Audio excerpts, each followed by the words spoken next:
The Vietnam War was a costly, deadly, and never-ending battle for America. By 1969, after 13 years of fighting in the jungles of Vietnam, the American people's support for the war was plummeting.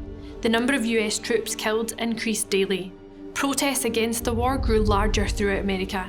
Shocking images of the treatment of Vietnamese civilians by US troops were broadcast. Martin Luther King continued to deliver speeches condemning the war, including one of his most famous speeches, Beyond Vietnam. And young US men ripped up the draft card, including Muhammad Ali, the famous world heavyweight champion of the world, all of which created an imploding atmosphere within the United States. Richard Nixon, the new president of the US, had a decision to make. What was more important to him and the US? Continuing in the war and trying to save America's credibility throughout the world? Or withdraw and save American lives as well as the support of American citizens? He needed to evaluate points of view and reach a credible conclusion. And that is exactly what evaluation is in a higher history essay. Let's look at this in detail. This is Think 4.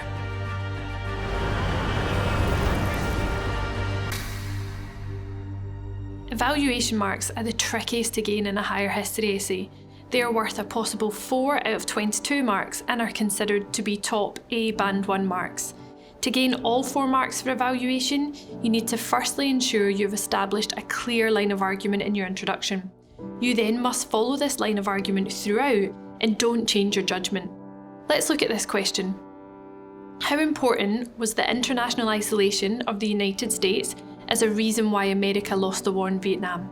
If you said in the introduction that American isolation played a role, but the most influential reason was the strength of North Vietnam, then this must remain the same throughout the essay. This includes judgments in topic sentences, analysis, and counter-argument. There should be no surprises come the conclusion. Once you've established a line of argument, your evaluation comments should act like mini conclusions that run throughout your essay at the end of each factor. They should allow you to make an overall judgment on the question asked.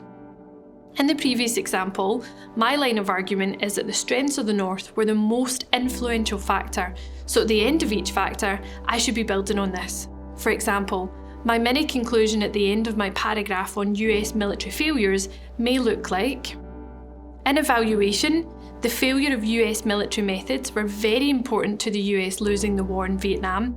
However, the strengths of the North were ultimately more important as the US lost support of the Vietnamese civilians by destroying their houses and crops during search and destroy missions, whereas the North were able to win the hearts and minds of locals by helping them with daily chores, which ensured their loyalty to the North, putting the US at a disadvantage. Can you spot the hinge, that aspect of comparison? Exactly. The link is the hearts and minds of civilians. This is a new piece of evidence which links the US military methods and the strengths of the North together, but shows that the North were ultimately more important. Evaluation isn't easy, and it will require you to do extra reading out with what you've studied in class to ensure you have an in-depth understanding of the issue. The key things to remember is that each mini conclusion must contain new evidence, not knowledge, analysis, or interpretations that you've already used in your essay, and it must always link back to your line of argument. If you had to ask someone who'd previously sat higher history, then they would be quick to tell you that evaluation marks are the trickiest and hardest marks to gain in an essay. However, if you remember the key steps, make a decision, use new evidence, and always link back to your line of argument, then you will hopefully be able to master evaluation a lot quicker than what it took for the US to withdraw from Vietnam. This was Think 4.